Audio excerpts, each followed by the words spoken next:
Ein Titel werden ist ein Weißen werden. I hoax. I verhan. Olá, caros amigos, caras amigas. A loucura está nos tomando, não é? Pois é. Elementos como aquilo que chamamos de nazifascismo reacende dentro da nossa história. E é interessante a gente perceber a história justamente a partir disso.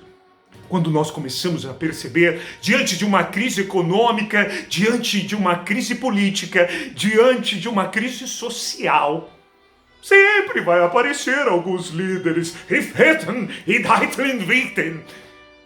sempre clamando para dar respostas fáceis a problemas extremamente complexos. E é nisso que o nosso tema hoje de história vai ser justamente o nazifascismo. Estamos aqui, começamos o nosso vídeo ouvindo a valsa, a cavalgada das valquírias de Richard Wagner, expressão máxima daquilo que chamamos de romantismo.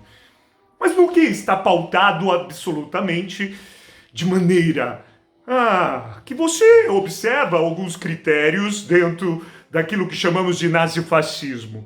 Bom, a primeira ideia é o totalitarismo. O que é um Estado totalitário? E olha que isso pode se reproduzir, inclusive, no nosso Brasil de hoje. O Estado totalitário é nenhum partido. Um Estado totalitário é de um partido só. É o partido fascista na Itália, é o partido nazista na Alemanha, é o partido salazarista em Portugal, é o partido franquista na Espanha. Aqui temos os exemplos, ou seja, não há pluralidade diante daquilo que se vivencia no sistema totalitário. O outro elemento é o nacionalismo exacerbado, tudo em nome Deutschlandwesen, ou seja, tudo em nome da nação. Em nome da nação, os indivíduos devem se sacrificar. E essa ideia, aqui mais um outro tema daquilo que se notabilizou pelo nazifascismo é o romantismo. O romantismo do herói, o romantismo do líder, o romantismo do sacrifício. Sim, você deve se sacrificar pela nação. Então, totalitarismo, um só partido. Nacionalismo, tudo pela nação. Romantismo, essa ideia do sacrifício das pessoas em nome do líder. Anticomunismo, sim, totalmente impróprio e nada adequado com a história dizer que, o nazismo era de esquerda, não. Embora o Partido Nacional Socialista dos Trabalhadores Alemães, que era um partido nazista, tem o socialismo lá, mas eles detestavam o socialismo. Uma das 25 teses do Partido Socialista dos Trabalhadores Alemães, Nacional Socialista dos Trabalhadores Alemães, era fazer a reforma agrária. Era fazer com que os empregados, de uma certa forma, participassem dos lucros das empresas. Mas essas duas coisas foram esquecidas assim que chegaram ao poder. E outro elemento é que, eles eram apoiados pela alta burguesia e o capital financeiro. Portanto, não dá para imaginar que essa gente seja comunista ou socialista ou coisas desse tipo. Portanto, temos aqui esse elemento, o anticomunismo, o antibolchevismo, essa ideia dessa marxismo cultural, estava lá. Sim, então, temos anti-operário, portanto, a classe trabalhadora não tinha muitas vezes aí, tanto é que o salário geralmente era achatado em nome de que a nação viesse. Lembra-se do romantismo, se sacrifique pela nação. Portanto, antidemocrático também, porque a democracia implica no quê? Em pluralidade de partidos, disputas, em que não venhamos nos matar uns aos outros. Não.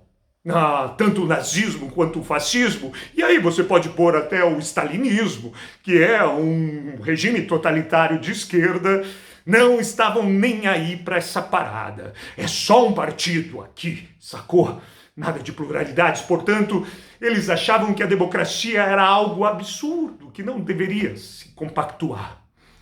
Agora, uma diferença que há entre o fascismo e o nazismo, e nós vamos analisar as nuances de cada um deles a posteriori, né, é que o nazismo ele era racista, efetivamente. O fascismo ainda não.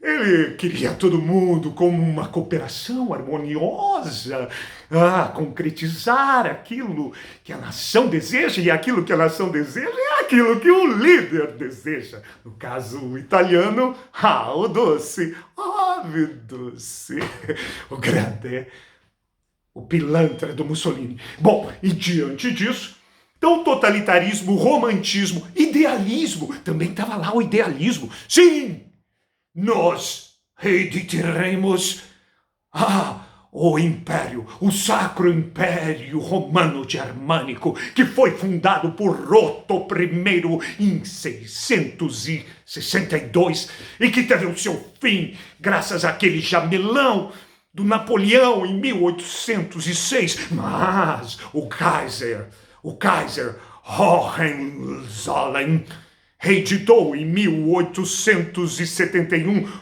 o Segundo Reich, que teve o seu fim em 1919, aonde fundou essa republiqueta chamada Weimar. Esses socialistas, esses sociais-democratas, esses católicos achando que podem fazer uma constituição extremamente protetora da sociedade, nada disso. Agora, em 1933, eu, o Führer, acabo de declarar o Terceiro Reich. Sim, terceiro, que vai durar 1000 anos. Então, havia esse idealismo de uma nação. Na Itália, bambinos, na Itália também tinha. Mussolini reforça esse idealismo de que a Itália agora vai reeditar o antigo Império Romano. Roma. E, inclusive, é de Roma, do antigo Império Romano, que ele pega a parada do fástio. O fástio era vários gravetos unidos em um só, em que tinha um machado.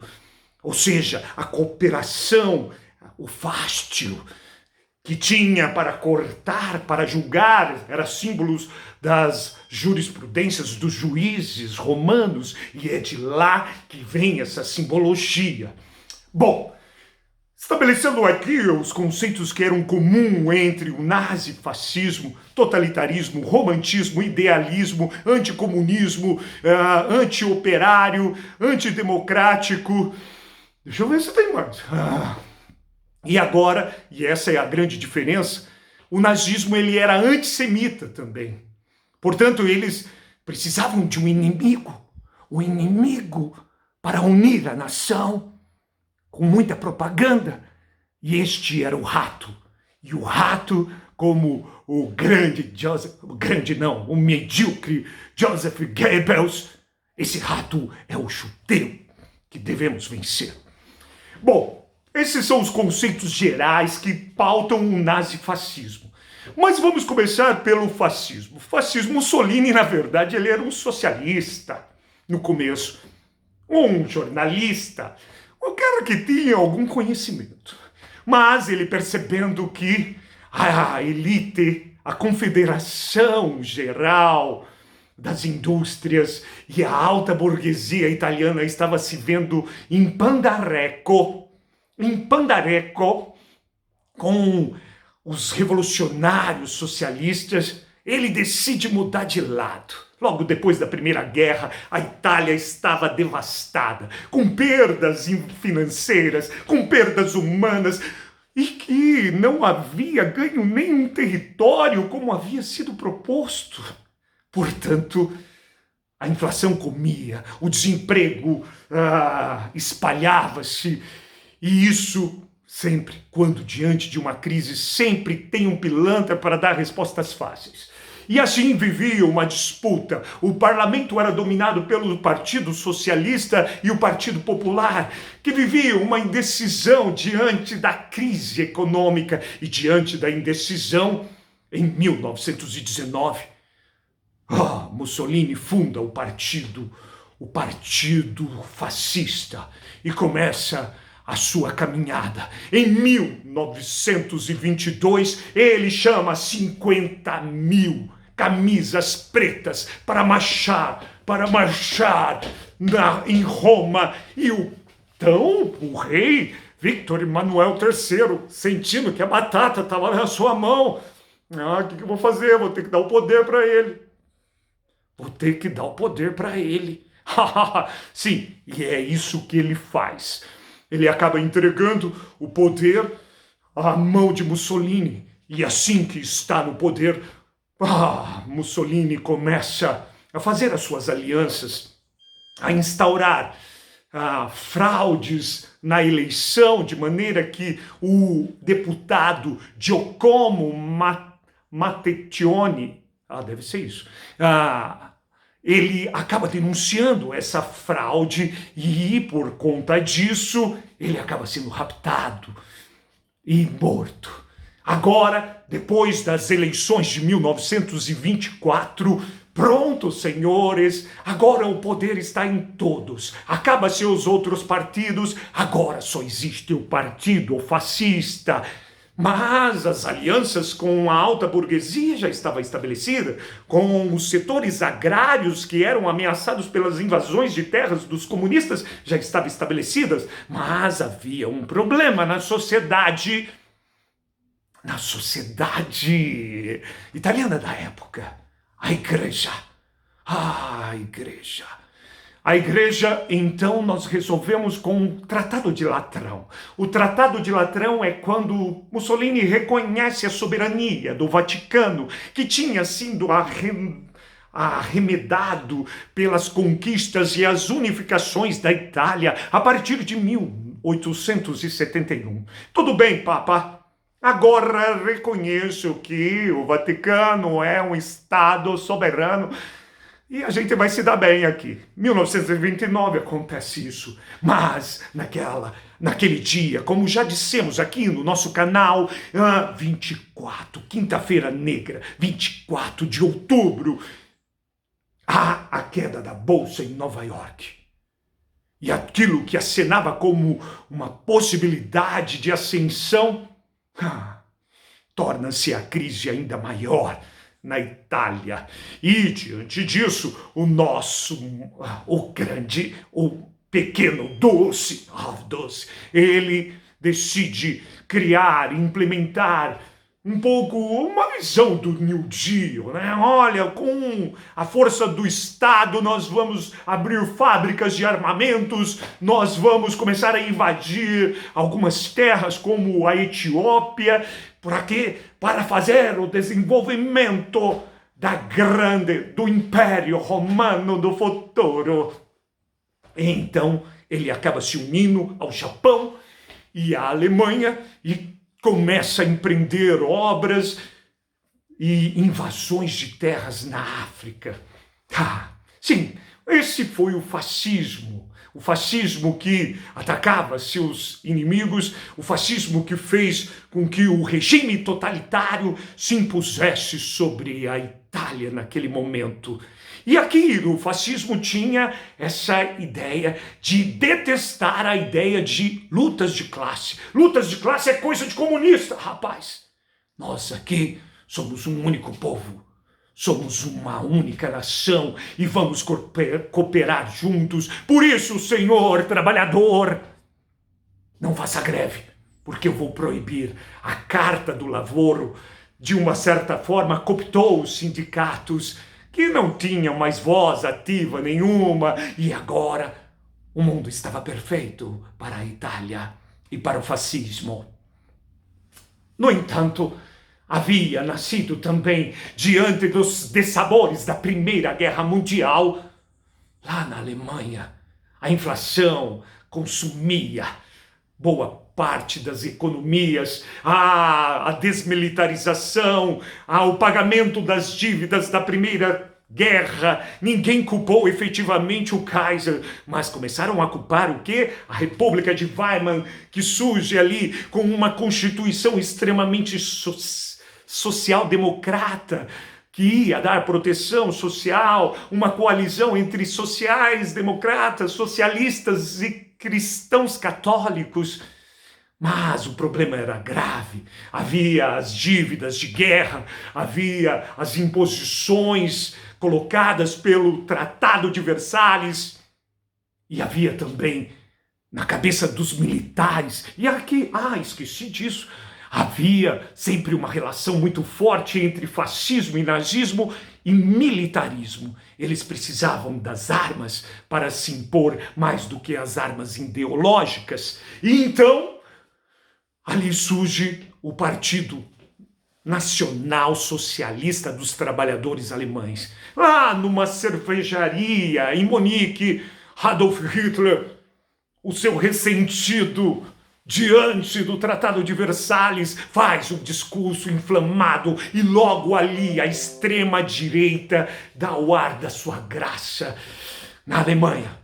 E eles vão crescendo, e eles crescem à medida em que a inflação vai tomando conta, o desemprego vai se dissolvendo, vai desanimando o povo alemão, e este povo alemão vai vendo neste partido alguma voz. Em 1923, Hitler tenta o Putsch, uma tentativa de golpe de Estado, mas que se vê fracassada, retumbante, um fracasso retumbante, em que ele é preso e era condenado a 5 anos de prisão. Porém, o cara pálida só cumpre. A prisão dele era quase um spa. Então ele fica lá escrevendo Mein Kampf, que vai reforçar essa ideia de que os judeus é aquilo que é os judeus, e não somente judeus marxistas, tinham decretado a derrota da Alemanha na Primeira Guerra Mundial. Portanto, os judeus são ratos. Eles são os inimigos. E essa é uma fala sempre de regimes fascistas e nazistas. Eles precisam de um inimigo interno para unir a nação contra este inimigo interno. Era a questão do judeu, seu rato, ou coisa, seu petista, coisa desse tipo. Então, diante disso, lá ele passa uns 8 meses de spa na sua prisão, e ele escreve Mein Kampf, e aí vem todo o ideário de uma raça ariana perfeita, pura, de índios europeus que habitaram a Europa, que são os verdadeiros herdeiros dessa civilização. Mas o partido nazista não teve muita voz. E, enquanto isso, a partir de 1926, a República de Weimar, graças aos investimentos norte-americanos, estava indo muito bem. Estava começando a gerar emprego e a dinamizar a economia alemã.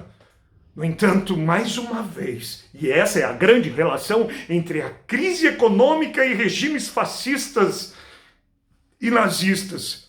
Olha, em 2008 nós tivemos uma crise do capitalismo que até hoje não nos recuperamos. E depois disso, regimes de extrema-direita começaram a ter voz. Olha como é importante entender a história.